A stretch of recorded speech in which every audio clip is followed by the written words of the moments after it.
نحمده ونستعينه ونستغفره ونعوذ بالله من شرور أنفسنا ومن سيئات أعمالنا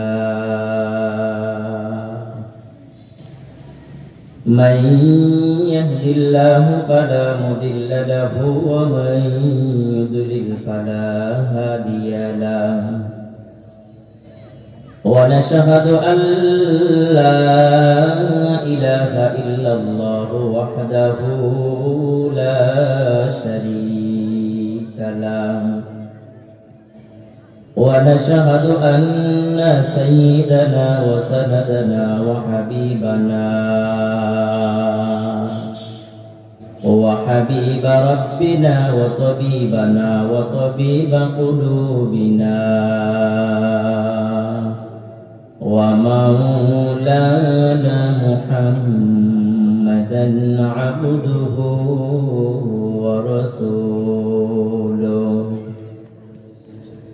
أرسله الله تعالى بالحق بشيرا ونذيرا وداعيا إلى الله بإذنه وسراجا وقمرا منيرا أما بعد فقد قال الله تعالى في كلامه المجيد وفي فرقان الحميد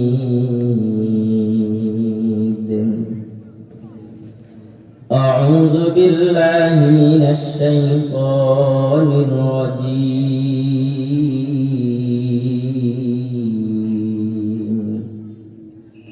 بسم الله الرحمن الرحيم إن الله وملائكته يصلون على النبي يا أيها الذين آمنوا صلوا عليه وسلموا تسليما شكرا إبراهيم قولي اللهم صل على محمد وعلى آل محمد كما صليت على إبراهيم وعلى آل إبراهيم إنك حميد مجيد اللهم بارك على محمد وعلى آل محمد كما باركت على إبراهيم وعلى آل إبراهيم إنك حميد مجيد الحمد لله সমস্ত প্রশংসা মহান আল্লাহ পাকের জন্য যে মহান আল্লাহ সুবহানাহু ওয়া তাআলা আমাদেরকে দুনিয়ার হাজারো ঝামেলা থেকে মুক্ত করে ফারেক করে ভালোবেসে মুহব্বত করে মাগরিবের নামাজ জামাতের সাথে আদায় করে আজকে মাজিনা মৌজা আহমদিয়া ফাজিল মাদ্রাসা বাইতুল মামুন এতিমখানা ও মুহাম্মদিয়া হাফিজিয়া মাদ্রাসার উদ্যোগে হাফেজ ছাত্রদের পাগড়ি প্রদান এবং হিফজখানা ও এতিমখানার বহুতল ভবন নির্মাণের লক্ষ্যে 2 দিন ব্যাপী ওয়াজ ও দোয়ার মাহফিলে আসতে পেরেছি। কিছু কথা বলার এবং শুনবার মতো তৌফিক দান করেছেন, এজন্য দিল উজাড় করে মহান রবকে খুশি করার জন্য সকলে জোরে সোরে করি আলহামদুলিল্লাহ। সাথে সাথে লক্ষ কোটি সালাম আর দরুদ পেশ করেছি দো জাহানের সরদার আখির নবী শ্রেষ্ঠ নবী হযরত মুহাম্মদ মুস্তাফা সাল্লাল্লাহু আলাইহি ওয়াসাল্লামের প্রতি সকলে জোরে সরে বলি সাল্লাল্লাহু আলাইহি ওয়াসাল্লাম। মুহতারাম হাজিরিন, অল্প সময়ে দু চারটা কথা বলবো। কি বিষয়ে কথা বলবো সেই বিষয়গুলো আগে বলে নেই। আমরা ইনশাআল্লাহ আজকে চারটা বিষয়ের উপরে অল্প সময়ের মধ্যে কথা বলবো। এক নাম্বার বিষয়টা হলো চার শ্রেণীর মানুষ। ভালো করে বুঝবেন, চার শ্রেণীর মানুষ আমরা প্রত্যেকেই হাঁটি। আমাদের উদ্দেশ্য, আমাদের মাকসাদ জান্নাতের দিকে। মাকসাদ, উদ্দেশ্য, হাঁটা সবকিছুই আমাদের জান্নাতের দিকে, কিন্তু আমরা ভুলক্রমে চলে যাই জাহান্নামের দিকে। এরকম চার শ্রেণীর মানুষের ব্যাপারে হাদিসে পাকে নবী করিম সাল্লাল্লাহু আলাইহি ওয়াসাল্লাম ফরমান, তারা হাঁটতেছে জান্নাতের দিকে, জান্নাতের উদ্দেশ্যে, কিন্তু ভুলক্রমে তারা জাহান্নামের দিকে চলে যাচ্ছে। এই ভুলগুলা কি? এক নাম্বার হলো নবী করিম সাল্লাল্লাহু আলাইহি ওয়াসাল্লাম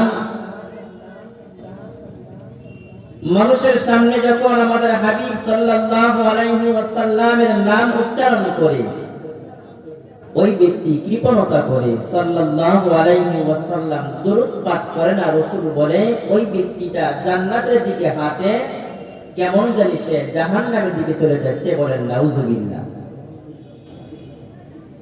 দ্বিতীয় নাম্বার হলো,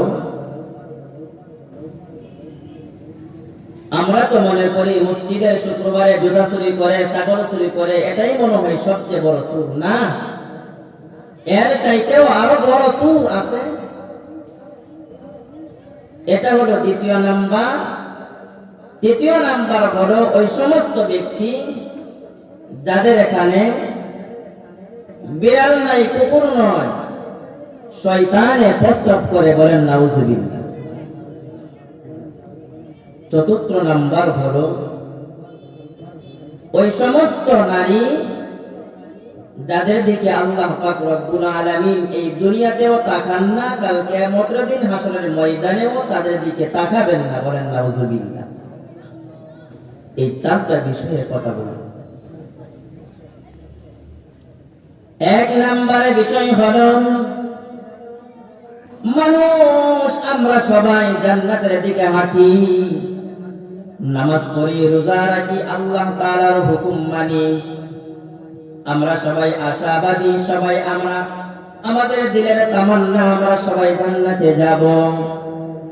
কিন্তু কোন বদ আমলের কারণে, কোন কাজটা না করার কারণে মানুষ জান্নাতের দিকে হাঁটে কিন্তু সে জাহান্নামে চলে যাবে। আল্লাহ রাসূল সাল্লাল্লাহু আলাইহি ওয়াসাল্লাম বলেন, যারা আমার প্রতি দরুদ পড়লো, আমি হাবিব সাল্লাল্লাহু আলাইহি ওয়াসাল্লামের তরিকা অনুযায়ী চললো, আমি হাবিব সাল্লাল্লাহু আলাইহি ওয়াসাল্লামের সুন্নাহ অনুযায়ী সে তার জীবনটা পরিচালনা করলো, কাল কিয়ামতের দিন হাসরের ময়দানে আমি নবীর সাথে জান্নাতে যাবে, বলেন সুবহানাল্লাহ। আল্লাহ রাসূল সাল্লাল্লাহু আলাইহি ওয়াসাল্লাম যখন এই কথা বললেন, যারা আমি রাসূলের সুন্নাত মানবে, রাসূলের সুন্নাহ অনুযায়ী জীবন পরিচালনা করবে, পদে পদে কদমে কদমে আমি রাসূলের সুন্নাত দিয়ে তার শরীরটাকে সাজাবে, তার জীবনটাকে সাজাবে, আল্লাহর রাসূল সাল্লাল্লাহু আলাইহি ওয়াসাল্লাম তার ব্যাপারে বলেছেন সে জান্নাতি, বলেন সুবহানাল্লাহ। জিবরাইল আমিন চলে আসলেন, ইয়া রাসূলুল্লাহ, ইয়া হাবিবাল্লাহ, আপনি তো তাদের জন্য দোয়া করলেন যারা আপনি রাসূলের প্রতি দরুদ পাঠ করে তারা জান্নাতি, শুধু কি আপনি তাদের জন্য দোয়া করেন আমি জিব্রাইলের পক্ষ থেকে তাদের জন্য কি পুরস্কার রয়েছে বলবো? আমি জিব্রাইলের পক্ষ থেকে ওই সমস্ত বান্দা-বান্দীদের প্রতি কি পরিমাণ দরদ, তাদের জন্য কি পরিমাণ পুরস্কার রয়েছে। আল্লাহ রাসূল সাল্লাল্লাহু আলাইহি ওয়াসাল্লাম কে বলেন, ইয়া রাসূলুল্লাহ, ইয়া হাবিবাল্লাহ, আপনার উম্মতের মধ্যে যারা আপনার নাম শোনার পর দরুদ পাঠ করবে, যারা আপনার রাসূলের সুন্নাহ অনুযায়ী জীবনটা পরিচালনা করবে, কদমে কদমে পদে পদে রাসূলের সুন্নতকে আঁকড়ে ধারণ করবে, তাদের ব্যাপারে আমি জিব্রাইলের পুরস্কার হলো কাল কিয়ামতের দিন হাসরের ময়দানে বান্দা বান্দীরা যখন ফুলসিরাত পার হবেন, অনেক গুনাহের কারণে তারা জাহান্নামের মধ্যে পড়ে যাবে, নিচে পড়ে যাবে। এদের মধ্য থেকে ওই সমস্ত বান্দা বান্দীদেরকে আমি টেনে টেনে টেনে টেনে জান্নাতে পৌঁছে দিব। বলেন সুবহানাল্লাহ। জিবরাইল আমিন কাদেরকে জাহান্নামের আযাব থেকে ফুলসিরাত পার হইতে গিয়ে যারা পড়ে যাবে, ওই সমস্ত বান্দা বান্দী তাদেরকে, যারা নবীর উপর দরুদ পাঠ করেছে তাদেরকে। জিবরাইলের এই কথা শুনে মিকাইল চলে আসলেন, ইয়া রাসূলুল্লাহ, ইয়া হাবিবাল্লাহ, জিবরাইল আমিন বলেছেন জাহান্নাম থেকে জান্নাতের পথে উঠাবেন। আমি মিকাইল আপনার ওই সমস্ত বান্দা বান্দীদেরকে কি দিব জানেননি? কাল কিয়ামতের দিন হাসরের ময়দানে যখন আপনার উম্মতেরা যখন পিপাসারত থাকবেন, সূর্যটা যখন মাথার আধা হাত উপরে চলে আসবেন, নিচে তামার জমিনটা থাকবে তামার, শরীর থেকে গাম ঝরাইতে থাকবে। কিভাবে গাম ঝরাবে?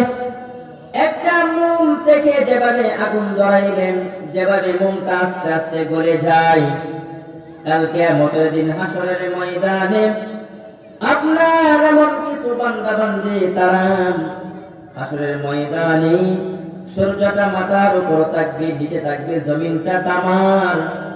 আমি মিকাইল আপনার ওই সমস্ত বান্দা বান্দীদেরকে যারা আপনার উপর দরুদ পাঠ করেছে তাদেরকে আমি হাউজে কাউসারের পানি পান করাইব। বলেন সুবহানাল্লাহ। মিকাইলের এই কথা শুনেন ইসরাফিল চলে আসছেন, ইয়া রাসূলুল্লাহ, ইয়া হাবিবাল্লাহ, আপনি রাসূলের প্রতি যারা দরুদ পাঠ করবেন, যারা আপনি রাসূলকে ভালোবাসবেন, শরীরটার মধ্যে রাসূলের সুন্নাত দিয়ে সাজাবেন, জীবনটা রাসূলের সুন্নাত অনুযায়ী পার করবে, আমি ইসরাফিল তাদেরকেও একটা পুরস্কার দিব। বলেন সুবহানাল্লাহ। কাল কিয়ামতের দিন হাসরের ময়দানে আমি ইসরাফিল হাসরের ময়দানে আমি লক্ষ লক্ষ ফেরেশতাদেরকে জামায়াত করব। ফেরেশতাদেরকে আমি একসাথে জামায়াত করেন এবং আমি একটা দোয়ার আয়োজন করব। যেমন আজকে ওয়াজ ও দোয়ার মাহফিলের আয়োজন করেছেন আপনারা, অনেক টাকা পয়সা খরচ হয়েছে, অনেক অর্থ পরিব্যয় হয়েছে। বাবা মা দুনিয়া থেকে বিদায় হলে আমরা এতিমখানায় খরচ করি, মাদ্রাসা মসজিদে আমরা দান করি দোয়ার জন্য। কাল কিয়ামতের দিন হাসরের ময়দানে যদি আপনি আমার জন্য দোয়ার ব্যবস্থা করতে চান, আমার জন্য দোয়া হোক, আপনার জন্য দোয়া হোক, কাজ করতে হবে একটা রাসূলের প্রতি দুরূদ।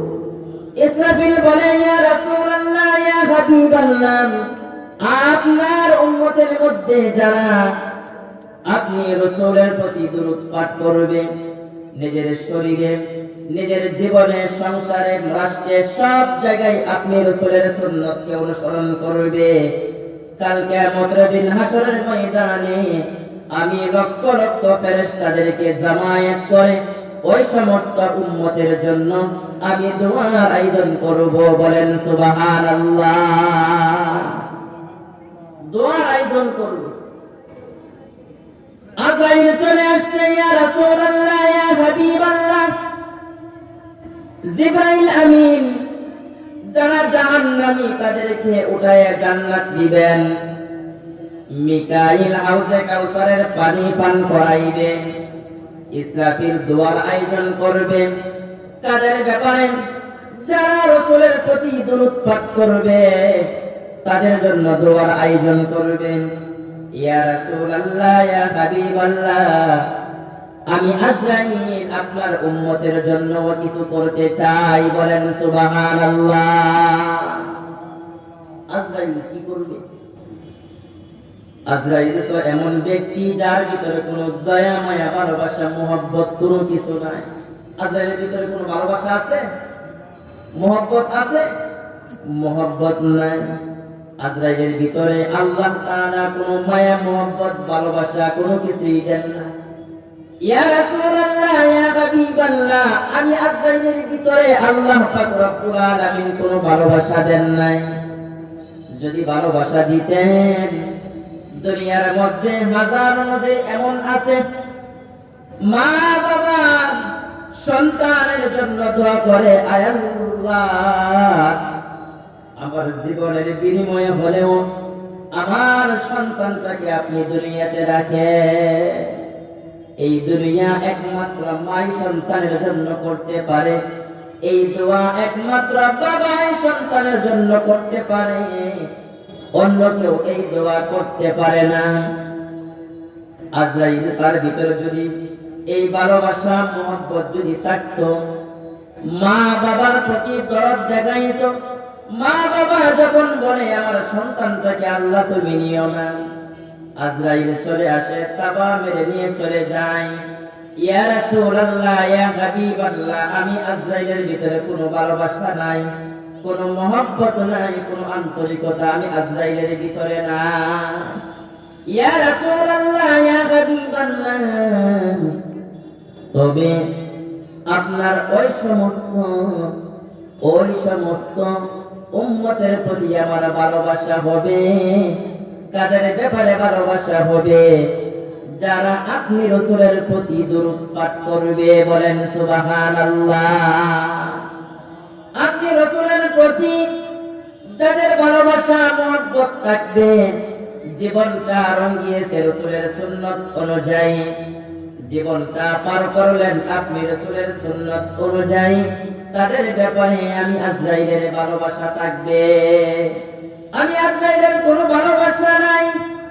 আপনার উম্মতের প্রতি, ওই সমস্ত উম্মতের প্রতি ভালোবাসা থাকবে যাদের ভিতরে, যারা আপনি রাসূলের নাম শোনার পরে দরুদ পাঠ করে সকলে বলেন সাল্লাল্লাহু আলাইহি ওয়াসাল্লাম। যারা দরুদ পাঠ করবে আমি তাদের জানটা কেমন ভাবে কবজ করে নেব, কেমন ভাবে কবজ করে নেব। ছোট্ট মাসুম বাচ্চা তার মার কোলে যেভাবে ঘুমায়, যেভাবে মার কোলে সন্তান ঘুমিয়ে যায়, ঠিক তেমনি ভাবে ছোট্ট মাসুম বাচ্চা মার কোলে যেমন ভাবে ঘুমায়, আজরাইল তার জানটা কবজ করে নেবেন। বান্দা বান্দি টেরও পাবে না। বলেন সুবহানাল্লাহ। বান্দা বান্দি কোনো টেরও পাবে না। চারটা কথা বললাম, কি? চারটার একটা বলছি, একটার চারটা গুণ।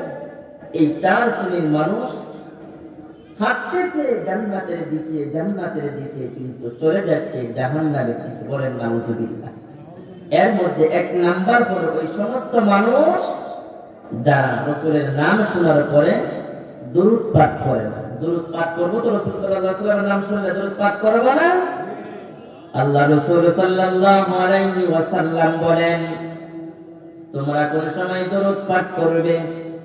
5 ওয়াক্ত নামাজের পর। 5 ওয়াক্ত নামাজের জন্য যখন মুয়াজ্জিন সাহেব আযান দেয়, আযানের পরে আমি রাসূলের উপর তোমরা দরুদ পাঠ করবে, এরপরে তোমরা আযানের দোয়া পাঠ করবে। শুক্রবার দিন, জুমাবার দিন বেশি বেশি রাসূলুল্লাহ সাল্লাল্লাহু আলাইহি ওয়াসাল্লামের উপর দরুদ পাঠ করতে হবে, রাসূলের প্রতি বেশি বেশি দরুদ পাঠ করতে হবে। 4 নম্বরে একটা বলেছি, মানুষ হাতে জান্নাতের দিকে চলে যায় জাহান্নামের দিকে। তারা কারা? ওই সমস্ত বান্দা বান্দি যারা রাসূলের নাম শোনার পরে দরুদ পাঠ করে। দ্বিতীয় নাম্বার বলছিলাম, আমরা মনে করি জুতা চোর সেই নিকৃষ্ট চোর, ছাগল চোর সেই হয়তো সবচেয়ে বড় চোর। না, হাদিসে পাকে নবী করিম সাল্লাল্লাহু আলাইহি ওয়াসাল্লাম বলেন, ছাগল চোর, জুতা চোর সেই সবচেয়ে বড় চোর না। সবচেয়ে বড় চোর কে? সে হলো নামাজ চোর। কি চোর? নামাজ চোর। নামাজের মধ্যে আবার কিভাবে চুরি করে? নামাজের মধ্যে কিভাবে চুরি করেন আমরা মসজিদে গেলে দেখতে পাই।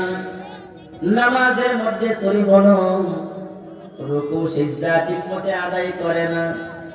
অনেক মানুষ, আমরা অনেক সময় ইমাম সাহেব রুকুতে চলে গেছে, আমি দৌড় দিয়ে ভিতরে চলে গেলাম, ভিতরে গিয়ে তাকবীরে তাহরিমা আমার উপর ফরজ, তাকবীরে তাহরিমা না দিয়ে আমি রুকুতে চলে গেলাম। ইমাম সাহেব রুকু থেকে ওঠার আগে আগে আমি উঠে পড়লাম, রুকুর তাসবিহ আদায় করলাম না। আবার সিজদায় গেলাম, সিজদার 3 তাসবিহ আদায় করতে হয়। 3 তাসবিহ কেন, 1 তাসবিহ আদায় হয় নাই। আমি আবার উঠে বসলাম, আবার না বসে আবার চলে গেলাম, আবার উঠে গেলাম। অন্য অন্য মানুষ যদি দেখে বুঝতে পারবে না আমি নামাজ পড়তেছি না তামাশা করতেছি। নামাজের নামে তামাশা করে তারা কারা? তারা হলো দুনিয়ার মধ্যে নিকৃষ্ট চোর, তারা হলো নামাজ চোর। তৃতীয় নাম্বার হলো আল্লাহ রাসূল সাল্লাল্লাহু আলাইহি ওয়াসাল্লাম বলেছেন, শয়তান কানের মধ্যে প্রস্রাব করে, কাদের কানের ভিতরে প্রস্রাব করে। আমরা যখন এশারের নামাজ জামাতের সাথে আদায় করি, নামাজ পড়ে যখন খানা পিনা শেষ করে ঘুমিয়ে যাই, ফজরের নামাজ জামাতের সাথে আদায় যারা করি আলহামদুলিল্লাহ আমরা ভালো। আর যারা ফজরের নামাজ আদায় না করে শুয়ে থাকে, ঘুমিয়ে থাকে, আল্লাহ রাসূল সাল্লাল্লাহু আলাইহি ওয়াসাল্লাম বলেন তাদের কানের মধ্যে শয়তান প্রস্রাব করে। বলেন নাউযুবিল্লাহ। শয়তান যদি আমার কানে প্রস্রাব করে, যদি আমি এর থেকে বাঁচতে চাই আমাকে কি করতে হবে? নামাজ আদায় করতে হবে। কাল কিয়ামতের দিন হাসরের ময়দানে বান্দা বান্দির সর্বপ্রথম নামাজের হিসাব নেওয়া হবে। আউয়ালু মা ইহাসাবু বিহিল আবদু ইয়াউমাল কিয়ামাতিস সালাহ। কাল কিয়ামতের দিন হাসরের ময়দানে বান্দা বান্দি নামাজের হিসাব আগে নেওয়া হবে। আগে নেবে নামাজের হিসাব। নামাজ ঠিক হয়ে যাবে, অন্য অন্য সব আমল অটোমেটিক ঠিক হয়ে যাবে। যার নামাজ ঠিক, সব আমল অটোমেটিক ঠিক হয়ে যাবে। চতুর্থ নাম্বার, আল্লাহ তাআলা এই দুনিয়াতেও তাকাবেন না, পরকালেও তাকাবেন না এমন কিছু নারী, তারা কারা? যারা স্বামীর ব্যাপারে এই সমস্ত কথা বলে। স্বামী প্রত্যেক দিন প্রতিদিন বাদে আজকেও আপনি তাকে যা যা বলছে সব কিছু নিয়ে আসছে, শুধু বলছিল তার জন্য একটা লিপস্টিক আনার জন্য। বিশাল এক মেমো সবকিছু নিয়ে আসছেন, শুধু একটা লিপস্টিক আপনি আনতে পারেন নাই। হতভাগা ওই সমস্ত নারীরা কি বলে, আজ পর্যন্ত তোমার ঘরে এসে আমি কোনো কিছু পাই না। বলে কিনা এই কথা? বলে কিনা এই কথা? বলে 60 বছর পার হয়ে গেল, 70 বছর পার হয়ে গেল, তোমার সংসার আমি করতেছি। আমার মতন ভদ্র মহিলা তোমার ঘরে আসতে বিদায় সময় তোমার সংসার এখনো পর্যন্ত টিকে আছে। কোন সময় এই কথাটা বলে? আপনি প্রত্যেক দিন দিলেন 1 মাস 2 মাস 1 বছর 4 বছর 5 বছর, আপনি 70টা বছর আপনি পার করলেন, কিন্তু ওই হতভাগা মহিলারা কি বলেন, একদিন শুধু আপনি তার কথা অনুযায়ী আনতে পারেন না, একটু দেরি করলেন, তারা বলে কি তোমার ঘরে এসে আমি কোনো কিছু এই পর্যন্ত পাই না, কোনো কিছুই তোমার ঘরে এসে আমি সঠিক মতো পাই না।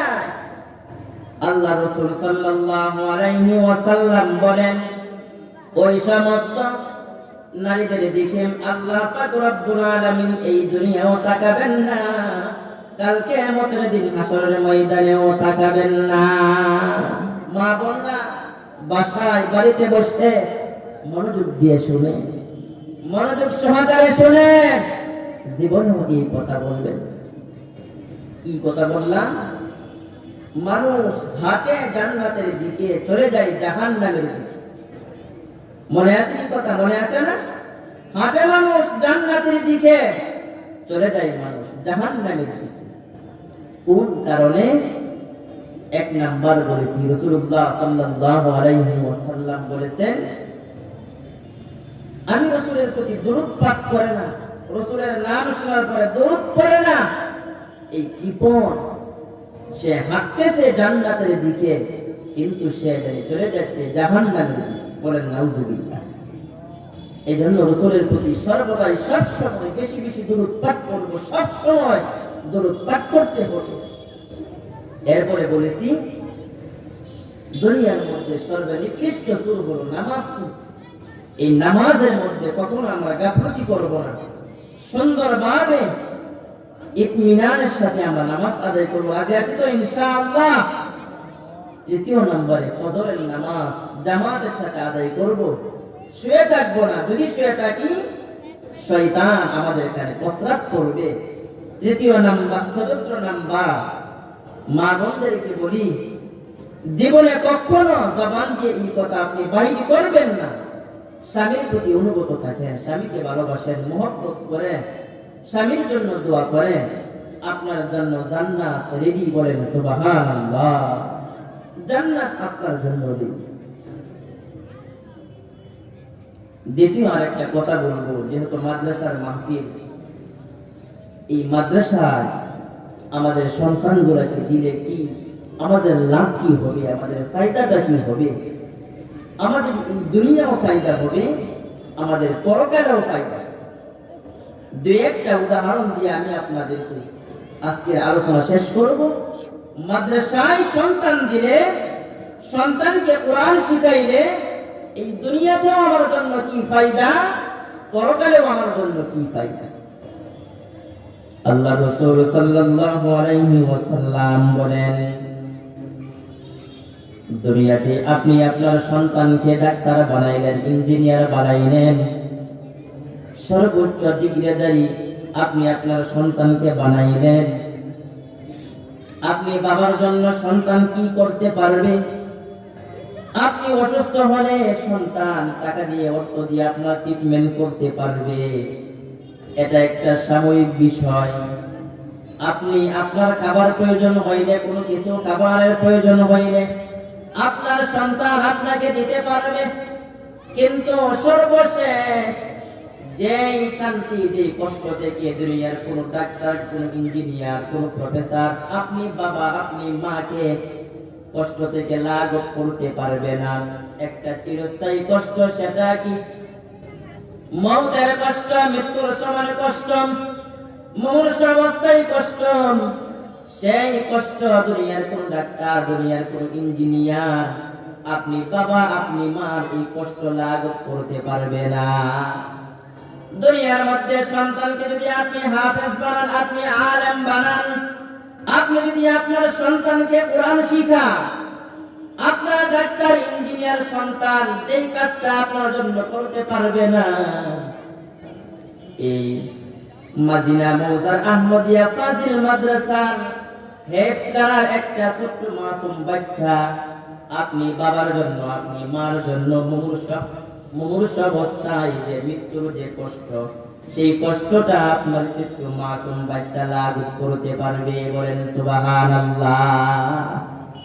আল্লাহ রাসূল সাল্লাল্লাহু আলাইহি ওয়াসাল্লাম বলেন, কোন মানুষ যখন মুমূর্ষ অবস্থায় থাকে, মৃত্যুর জন্য ছটফট করতে থাকেন, আজরাইল যখন জানটা কবজ করবে, ওই মুহূর্তে বাবা আমার পাশে বসে যখন সন্তান সূরাতুল ইয়াসিন পাঠ করবে, আল্লাহ পাক রব্বুল আলামিন তার মৃত্যুটা এমন ভাবে আসারের সাথে করবে। একটা আটার বস্তা থেকে একটা সই বা সুতা যদি আপনি আটার বস্তা থেকে টান দিয়ে বাহির করবেন, আটার বস্তা যেমন কোনো টের পাবে না, একটু সামান্য আটাও তার সাথে লেগে আসবে না, ঠিক তেমনি ভাবে আপনার ছোট্ট মাসুম বাচ্চা আপনার মুমূর্ষ অবস্থায় আপনার কষ্টটা সূরাতুল ইয়াসিন পাঠ করে আপনার মুমূর্ষ অবস্থায় কষ্ট যন্ত্রণা লাঘব করতে পারবে। বলেন সুবহানাল্লাহ। দুনিয়ার মধ্যে আপনার এই কোরআনের হাফেজ, কোরআনের আলেম, এই ছোট্ট মাসুম সন্তান আপনাকে এই উপকারটা করতে পারবে। মৃত্যুর সময় মৃত্যু যখন হয়ে যাবে, এরপরে আপনার এই কোরআনের হাফেজ, কোরআনওয়ালা সন্তান আপনার জন্য কি করবে? সৌভাগ্য পিতা মাতা, তারাই তো সৌভাগ্য পিতা মাতা যারা তাদের মা বাবাকে নিজে হাতে গোসল করাইবে, মা বাবাকে নিজে হাতে গোসল করাইবে। ওই বাবা তো সৌভাগ্যবান, ওই মা তো সৌভাগ্যবান যার ছোট্ট মাসুম সন্তান মৃত্যুর সময় তার জানাজা পড়াবে। ওই মা তো সৌভাগ্যবান, ওই বাবা সৌভাগ্যবান যে তার কোরআনের হাফেজ সন্তানটা জীবনের শেষ কবরের মধ্যে মাকে রাখবে, বাবাকে কবরের মধ্যে দাফন করবে। এর চাইতে সৌভাগ্যের পিতা মাতাই দুনিয়াতে আর কেউ হতে পারে না। মা বাবা সৌভাগ্য, ওই সন্তানের মা বাবা তো সবচেয়ে বেশি সৌভাগ্যবান। যেই মা বাবা দুনিয়া থেকে বিদায় হওয়ার আগে তার ছোট্ট সন্তানটাকে কোরআনের হাফেজ বানাইলো। মা বাবা যখন দুনিয়া থেকে চলে গেল, কবরস্থানের সামনে গিয়ে দোয়া করবে, আল্লাহুম্মা রাব্বিরহামহুমা কামা রাব্বায়ানি সগীরা, আল্লাহুম্মা রাব্বিরহামহুমা কামা রাব্বায়ানি সগীরা। আয় আল্লাহ, আমি যখন ছোট্ট মাসুম ছিলাম, আমি যখন ছোট্ট বাবু ছিলাম, আমার একটাই জবান ছিল, শুধু কান্না করা, অন্য কিছু ভাষা আমার ছিল না। আমি যখন কান্না করতাম, ভাষা ছিল একটা। সকালে কান্না করলে কেন কাঁদতেছি মা বুঝতে পারতো, 1 ঘন্টা পরে আবার কাঁদলে কেন কাঁদতেছি মা বুঝতে পারতো। মা পাক করে রান্না করে থেকে বলতে পারে, এখন সন্তানের ক্ষুধা লাগছে, এখন সন্তান ঘুম থেকে উঠছে, এখন সন্তান ঘুমাবে, এখন সন্তানের খিদা লাগছে, এখন সন্তান দুধ খাবে। এটা একমাত্র ওই মা তার সন্তানের একটাই ভাষা, শুধু কান্না করা। বলবেন আল্লাহুম্মা রাব্বিরহামহুমা কামা রাব্বায়ানি সগীরা। আয় আল্লাহ, আমার ভাষা ছিল একটা, শুধু কান্না করা, অন্য কোনো ভাষা আমার ছিল না। এই কান্না করা ভাষা দিয়ে আমার মা আমাকে এত আদর করেছে, এত যত্ন করেছে, এত ভালোবেসেছে, মুহব্বত করেছে। আয় আল্লাহ, আপনি আজকে কবরের জগতে চলে গেছে, আমার মা আমার বাবা আমাকে যেই পরিমাণ ভালোবেসেছেন, আপনি কবরের জগতে তাদেরকে সেই পরিমাণ ভালোবাসিয়েন। বলেন সুবহানাল্লাহ। দুনিয়াতে এগুলা হবে, পরকালে কি হবে? পরকালে আপনার এই সন্তান আপনাকে কোথায় নিয়ে যাবে? একজন কোরআনের হাফেজ তার আব্বা আম্মার জন্য কাল কিয়ামতের দিন হাসরের ময়দানে কি দিবেন? এমন এক নূরের টুপি পরাইবেন, যেই নূরের টুপিটা যদি এই দুনিয়াতে যদি পাঠাইতো, পুরা দুনিয়াটা পূর্ণিমার চাঁদের চাইতে আরো বেশি লক্ষ কোটি গুণ আরো আলোকিত হয়ে যাইত। বলেন সুবহানাল্লাহ। আপনি আপনার সন্তানকে হাফেজ বানাবেন, আপনার সন্তানের উসিলায় কাল কিয়ামতের দিন হাসরের ময়দানে আল্লাহ পাক রব্বুল আলামিন আপনি পিতা মাতার জন্য নূরের টুপি পরিধান করাইবেন। বলেন সুবহানাল্লাহ। শুধু এতটুকুই নয়, আপনি আপনার সন্তানকে হাফেজ বানাবেন। একজন হাফেজ 10 জন এমন ব্যক্তিকে জাহান্নাম থেকে টেনে হেসড়ে তাদেরকে তাদের ব্যাপারে জাহান্নাম ওয়াজিব হয়ে গেছে, জাহান্নাম ওয়াজিব হয়ে গেছে, জাহান্নামে যাবে এমন 10 জন ব্যক্তিকে ওই আপনার সন্তান কোরআনের হাফেজ বিনা হিসাবে জান্নাত দিতে পারবেন। বলেন সুবহানাল্লাহ। হাফেজ বানাইছেন, এবার আলেম বানান। আপনার ওই আলেম সন্তান, আপনি মাকে, আপনি বাবাকে, দাদাকে, দাদিকে, এমন কি তার পুরা পরিবার স্বজনকে, এমন কি যতক্ষণ পর্যন্ত তার মন চায় ততক্ষণ পর্যন্ত সে জান্নাতে সুপারিশ করার অনুমতি আল্লাহ পাক রব্বুল আলামিন দিয়ে দিবেন। বলেন সুবহানাল্লাহ। রাজি আছি তো ইনশাআল্লাহ? সন্তানগুলোকে কোরআন শেখাবো, রাজি আছি না ইনশাআল্লাহ? আল্লাহ পাক রব্বুল আলামিন আমাদের প্রত্যেকের সন্তানগুলোকে কোরআনের হাফেজ আলেম বানানোর তৌফিক দান করেন। সকলে বলেন আল্লাহুম্মা আমিন। সর্বশেষ কথা, হুজুর সন্তান নাই, নাতি নাই, কেউই নাই আমার বংশে, এই মাদিনা মাদ্রাসায় চলে আসেন। মুহতামিম সাহেব হুজুরকে জিজ্ঞাসা করেন, হুজুর আপনার এই মাদ্রাসায় কোন এতিম ছেলে আছে কিনা? মা নাই, বাবা নাই, তার ভরণ পোষণের দায়িত্ব আপনি গ্রহণ করুন। আমরা দোয়া করি, আশাবাদী, কাল কিয়ামতের দিন হাসরের ময়দানে এই অত্র এলাকার সমস্ত মানুষ এই মাদিনা মাদ্রাসাকে উসিলা করে কাল কিয়ামতের দিন হাসরের ময়দানে নাজাতের ব্যবস্থা করবেন। সকলে বলেন আল্লাহুম্মা আমিন। কেন? এই জন্য যে এই মাদ্রাসা আজকে বহু বছর যাবত আপনাদের দান সদকা, এই মেহনত দিয়ে এই মাদ্রাসা থেকে প্রতি বছর কোরআনের হাফেজ বাহির হচ্ছে, আলেম হচ্ছে।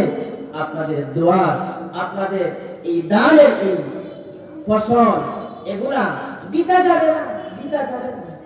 এগুলা আপনি কাল কিয়ামতের দিন হাসরের ময়দানে আপনি পাবেন ইনশাআল্লাহ। আল্লাহ পাক রব্বুল আলামিন আমাদের প্রত্যেককে যে কথাগুলো বললাম সেই কথাগুলো বুঝার, মাদ্রাসার প্রতি খেয়াল রাখার, সন্তান দিয়ে, অর্থকড়ি দিয়ে, বুদ্ধি পরামর্শ দিয়ে সর্বোচ্চ, আমার জীবনের সর্বোচ্চ মাদ্রাসার প্রতি আমার আন্তরিকতা, ভালোবাসা, মহব্বত থাকবে। এই ভালোবাসা, মহব্বত কাল কিয়ামতের দিন হাসরের ময়দানে আমার নাজাতের উসিলা হবে। সকলে বলেন আল্লাহুম্মা আমিন।